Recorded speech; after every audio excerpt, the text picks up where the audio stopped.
Sa Banwasang Pavia, Iloilo, pagsulod sa mga ginapatihan kawatan sa isa kabalay na record sa CCTV. Si Daryl Marie Sarmiento nakatutok, exclusive. Natublag ang isa ka pamilya sa barangay Tigom, Pavia matapos makitaan sa records ng ila CCTV ang pagsulod sa gates ng apat ka mga kalalakihan pasado las 2 ng kagahon. Sa impormasyon sa tag-iis ang balay nga nagpaiwan nga magatubang sa kamera, wala makandaduan ang ila sini nga gates ang amo nga tion. Hindi man makilala to sila hon. Hindi ko siguro. Makita sa CCTV footage ang lalaki nga nakapula ang t-shirt nga nagpalapit sa nakapark nga motorsiklo.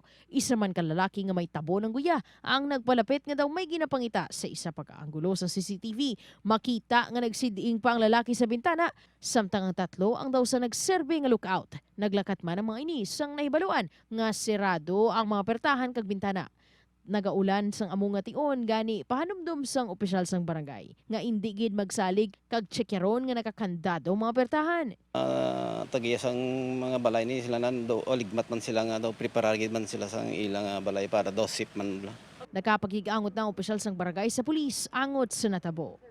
Upod kay Hans Desierto, Daryl Marie Sarmiento, One Western Visayas.